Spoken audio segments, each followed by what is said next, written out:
Warhammer, el fin de los tiempos. Libro 3. La maldición de Khaine, por Gav Thorf.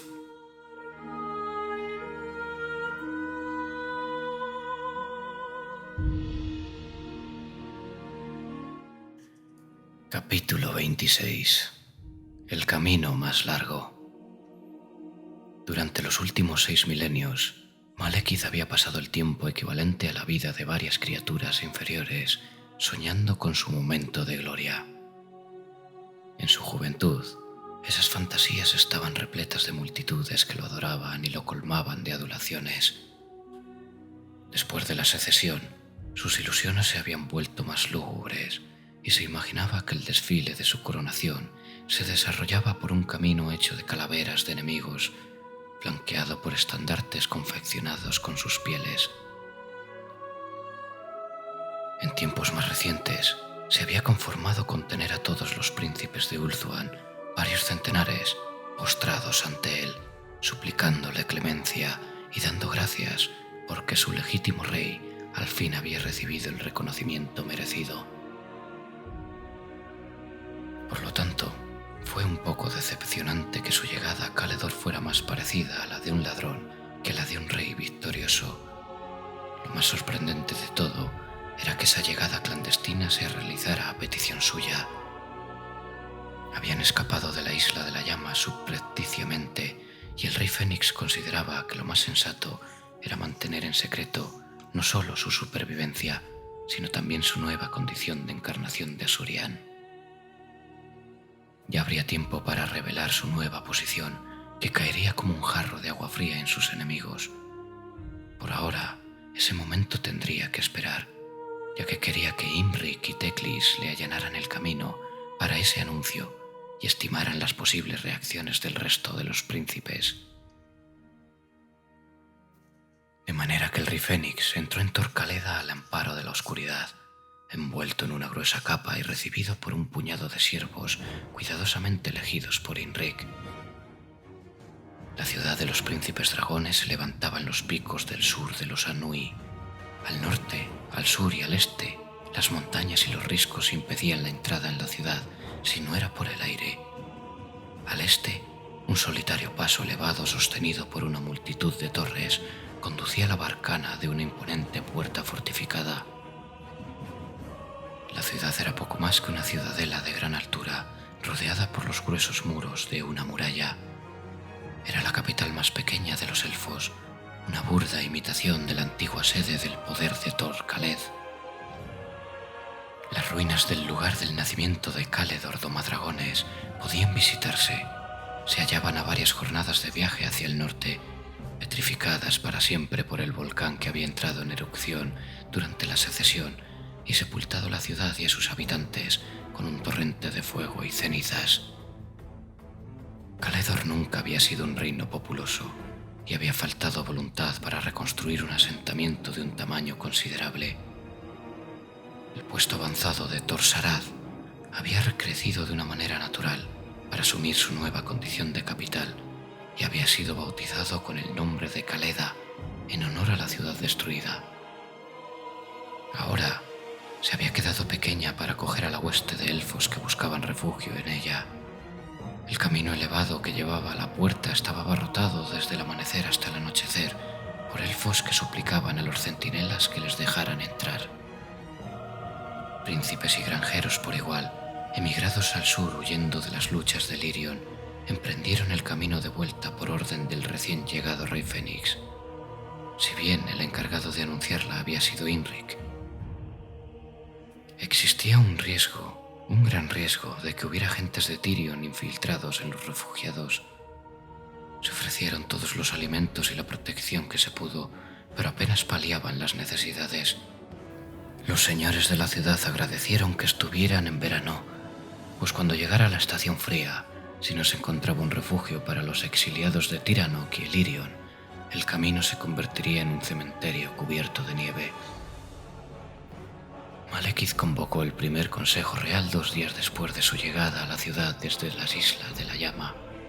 El rey Fénix solo conservó a 3 elfos como consejeros, aquellos que conocía de antes de su llegada, Teclis, Imrik y Caradrian. Todos los demás fueron expulsados con agrias palabras por su nuevo rey. En la sala había vino y comida y un trono robusto para el rey, fabricado por la principal herrería de la ciudad, pues no había en toda la capital una silla adecuada para él. ¡Guerra! Malekith dejó que la palabra flotara en el aire y resonara en las lámparas de cristal que colgaban del techo abovedado. «Me dijiste que querías una guardia de dragones para cuando fueras coronado rey Fénix», dijo Imrik. «La tienes. Condúcenos a la batalla y derrotemos a Tyrion». «Todavía no es el momento», replicó Teclis. Señaló la funda de la espada vacía en la cintura de Malekith. «Urizain fue destruida. No tenéis arma, majestad». «Quédate con mi espada si es lo que te falta», declaró Imrik. Hizo el ademán de desenvainar la hoja, pero Malekith levantó una mano para que no lo hiciera. El rey Fénix no va a la guerra con una vulgar reliquia de Caledor prestada. Tyrion ya lleva puesta la armadura de mi padre y blande su espada. ¿Es que no es suficiente humillación? «¿Qué espada sería adecuada?», preguntó Caradrian. «Yo sé la respuesta», dijo Teclis, que tenía un fardo bajo el brazo. Apartó platos de comida para hacer espacio a una de las mesas y desenvolvió el bulto. En su interior había fragmentos metálicos azulados y negruzcos que Malekith reconoció de inmediato. Los restos de la destructora. ¿Cómo los has encontrado? Viajaron con nosotros cuando Lilead nos transportó desde la isla Marchita. Los conservé porque estaba seguro de que la diosa pretendía que se hiciera algo con ellos. «¿Qué puede hacerse con los pedazos de una espada rota?», preguntó Imrik. «Tyrion empuña la hacedora de viudas, forjada por el mismísimo Baul». La llama el colmillo de hielo. Le oí bautizar la espada cuando la tomó del altar. «El nombre es irrelevante», repuso Imrik. «¿Cómo se lucha contra una espada forjada por un dios?». Malekith miró a Teclis, pues intuía que el mago conocía la respuesta. Teclis sonrió y se acercó a una especie de baúl largo y estrecho que había traído consigo. «¿Recuerdas, Imrik, que se te ofreció a cambio de sellar tu alianza con nuestro rey?», preguntó el mago mientras abría los cierres del estuche. «Todos los huevos de dragón robados y las armas de Baul forjadas en secreto por Hotek para el ejército de Malekith que se conservaran». «Así es». Teclis abrió el estuche y un resplandor azul mágico le bañó el rostro. Levantó lo que había en el interior de la caja. Se trataba de un pesado martillo de herrero con un símbolo de relámpagos grabados en la cabeza dorada. «El martillo de Baul», masculló Imrik con una expresión de profunda sorpresa en el rostro. ¿Creías que me había deshecho de él o que lo había perdido? Ahora entiendo por qué insististe en que se incluyera en secreto entre los objetos que Hotek creó para mí. Por desgracia, si hubieras compartido conmigo tus intenciones en su momento, habría evitado el bochorno de hoy. ¿Bochorno, majestad?».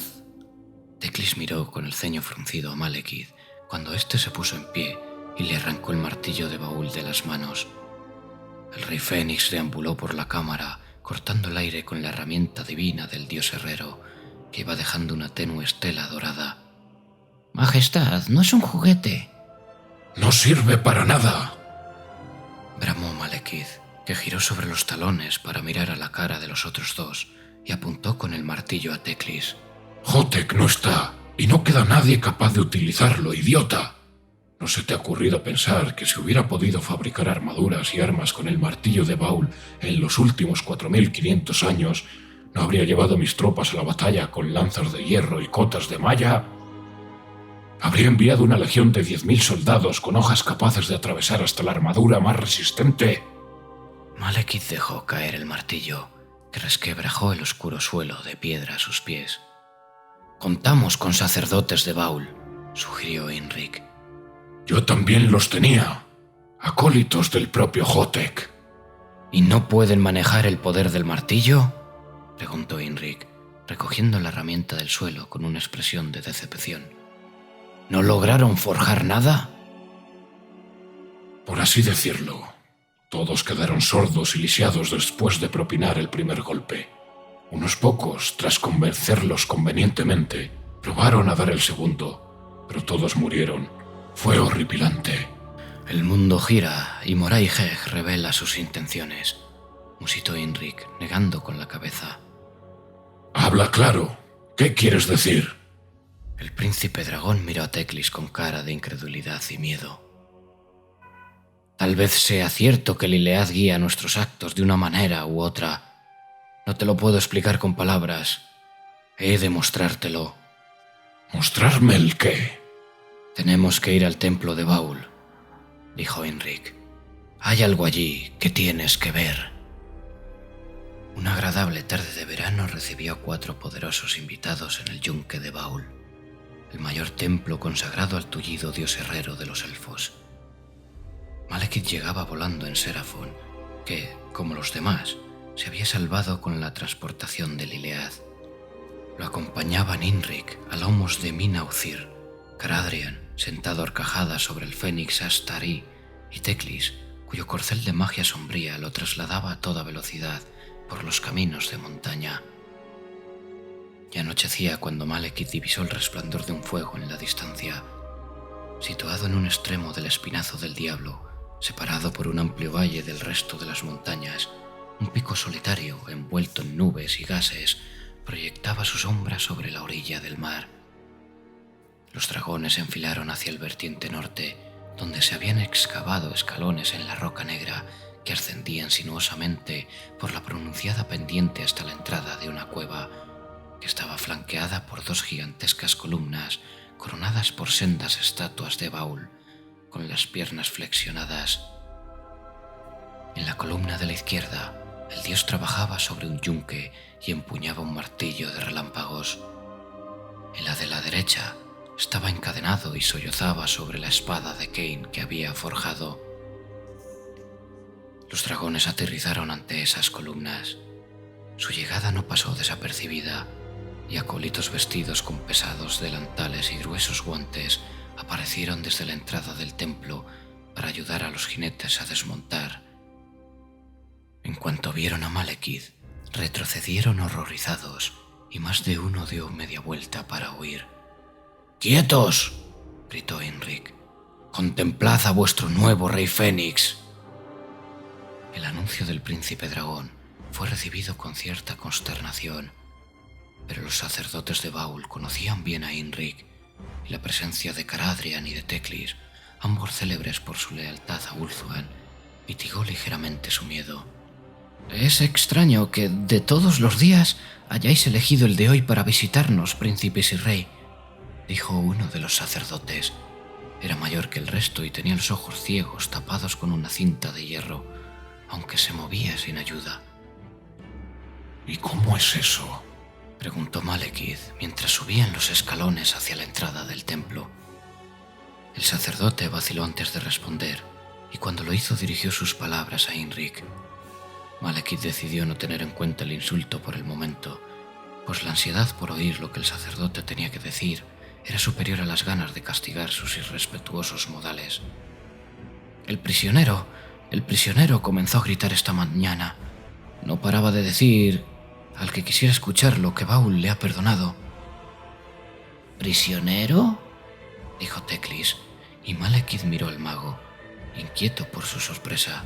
Si el heraldo de Liliath no sabía qué estaba sucediendo, ¿alguno de sus planes estaba de verdad dictado por la diosa? «Condúcenos a él inmediatamente», dijo Heinrich, que se apresuró a entrar en la cámara rojiza que había nada más pasar bajo el arco de la entrada. Los recién llegados siguieron a sus guías en el descenso por varios niveles excavados en las entrañas de la montaña y se detuvieron ante una ancha puerta metálica que había al final de un sinuoso pasadizo. La puerta estaba cerrada con una docena de cerrojos, 6 en cada lado, y una gruesa tranca metálica la cruzaba de un extremo a otro. Aguardaron en silencio mientras se avisaba al sumo sacerdote para que acudiera con las llaves, pero Malekith estudió la puerta con suspicacia. Percibía la presencia de Chamon, golpeando el hierro desde el otro lado. «La energía de Baul, el viento del metal», dijo Teclis toqueteando el báculo con sus finos dedos. El mago miró con los ojos entornados al príncipe dragón. «¿Qué guardarán escondido ahí dentro?» «Lo encontraron en el laberinto de túneles que hay debajo del templo hace muchos siglos. Al parecer se había perdido, aunque sigue siendo un misterio cómo fue a parar allí», explicó uno de los sacerdotes. «Comprobaron que estaba ciego, como lo estamos todos los miembros de la orden, pero nadie lo reconoció. Yo creo que debía venir de las colonias». «Continúa», le premió Teclis. «Estaba loco y a punto de morir de sed. Habló poco, pero murmura los grandes encantamientos de Baul. La mayor parte de las cosas que dice no tiene sentido. Ni siquiera nuestros herreros más sabios son capaces de desentrañar el significado de sus palabras». El sumo sacerdote Fobendiel llegó y se puso a abrir los cerrojos y a levantar la tranca, visiblemente nervioso por la presencia de Malekith. Se volvió antes de descorrer el último cerrojo, miró directamente al rey Fénix y movió una mano en el aire a escasos centímetros del pecho de Malekith. «Un asunto oscuro», dijo el sumo sacerdote, contrayendo los dedos a sentir el calor que desprendía la armadura negra de Malekith. «Pero un milagro, de eso no cabe duda. Es increíble que en el pasado fuéramos capaces de forjar tan fabulosos objetos para nuestros aliados. Nuestro poder ha disminuido notablemente». «Abre la puerta», espetó Malekith, que no estaba de humor para perder el tiempo con recuerdos. Las evasivas de Inric lo enfurecían, así como el misterio del prisionero. Fobendiel hizo lo ordenado y se echó a un lado para empujar la puerta. La figura que encontraron en el interior de la celda vestía una túnica negra lisa y se mantenía la blanca cabellera peinada hacia atrás mediante una raída cinta de cuero negro con tachuelas de bronce rojizo. Sus facciones eran adustas, con pómulos angulosos y la frente marcada. Lo que más llamaba la atención de él eran sus ojos, blancos como la nieve, idénticos a los del sumo sacerdote. Estaba sentado en una banqueta junto a una sencilla cama, rodeado por montones de pergaminos ajados, plagados de runas, textos y diagramas. El elfo estaba concentrado en el contenido de uno de ellos, que sostenía sobre el regazo y murmuraba. «¿Cuándo dices que apareció?» «Ese es el milagro», dijo el sumo sacerdote. «Lleva aquí más de 4000 años. Un poder superior lo mantiene con vida». El prisionero alzó la cabeza y fijó directamente los ojos ciegos en Malekith cuando el rey Fénix entró en la cámara.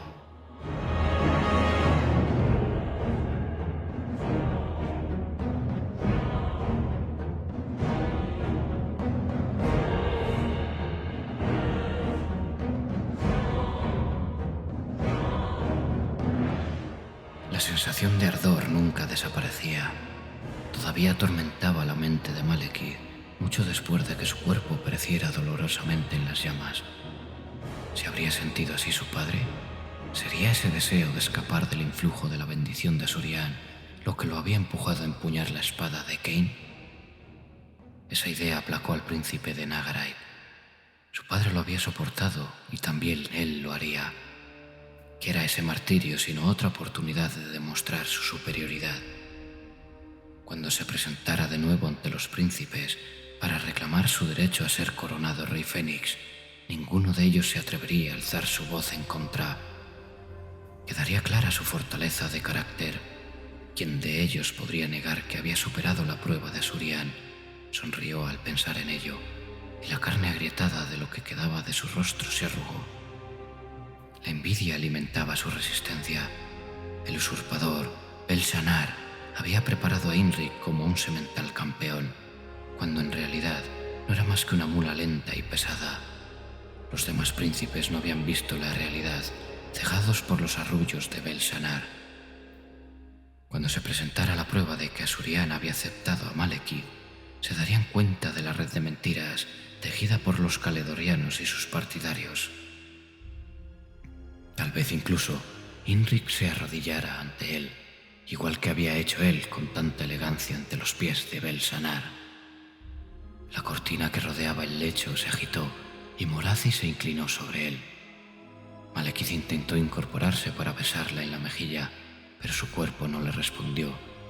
Una punzada de dolor que le recorrió toda la columna vertebral lo dejó postrado bajo las mantas, como si le hubieran colocado encima un peso descomunal. Su boca se frunció y de ella escapó un gruñido de dolor. «No te muevas, mi hermoso hijo», dijo Morazi, posando una mano en la frente de Malekith. «He traído a alguien a quien deberías recibir». Un elfo escuálido apareció junto a la hechicera. Tenía el rostro lívido y los ojos blancos e incapacitados, aunque los mantenía clavados en el príncipe. «Os saludo, majestad», dijo el recién llegado. «Me llamo Hotek».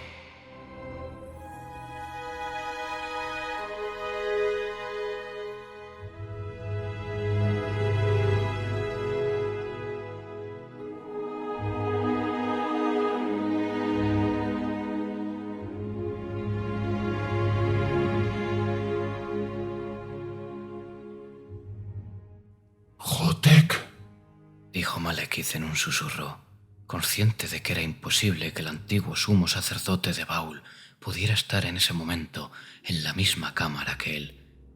Lanzó una mirada fulminante a Inric. «Esto tiene que ser algún tipo de triquiñuela». «¿Es Hotek?», preguntó el príncipe caledoriano, tan sorprendido como Malekith. Miró al prisionero con ojos como platos. «¿Cómo es posible?». El viejo sacerdote se echó a reír y las arrugas de su cara se hicieron más profundas, pero no había signos de demencia en su risa, como Malekith había temido, sino franco regocijo.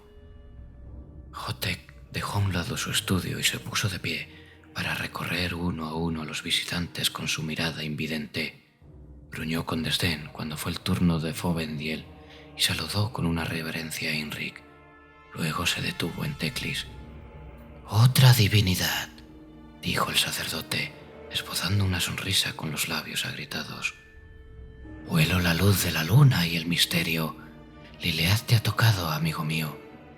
«No solo eso», repuso Teclis.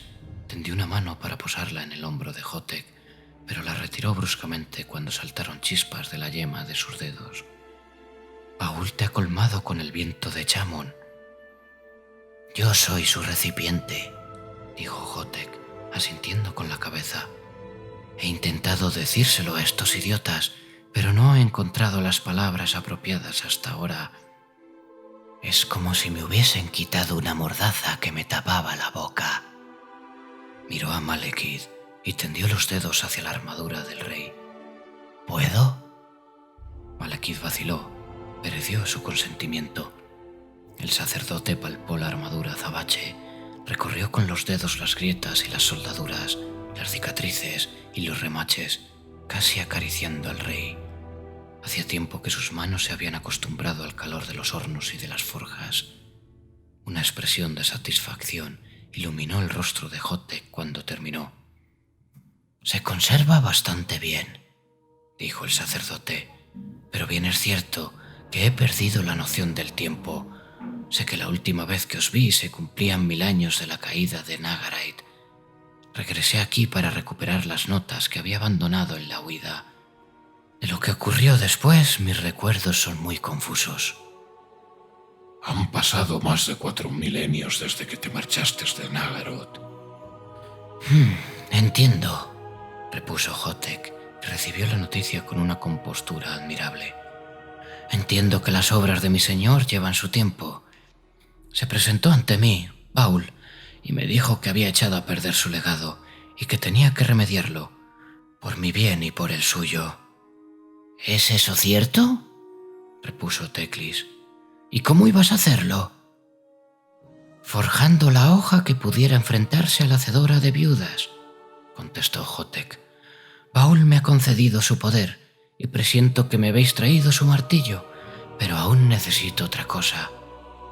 Teclis ya se disponía a replicar cuando Inric se adelantó y se interpuso entre el sacerdote y el resto de los elfos. Miró fijamente a los ojos a Malekith. «No podemos confiar en este traidor, Majestad», dijo el príncipe. «Ya ha traicionado a Caledor una vez, con graves consecuencias. ¿Qué garantías puede darnos de que no volverá a hacerlo?» «Estoy dispuesto a pagar el precio por mis malas acciones del pasado. Baul siempre amó las montañas y los dragones. Oh, necesitaré un dragón, si podéis conseguírmelo. Nada funde el acero mágico como el fuego de un dragón.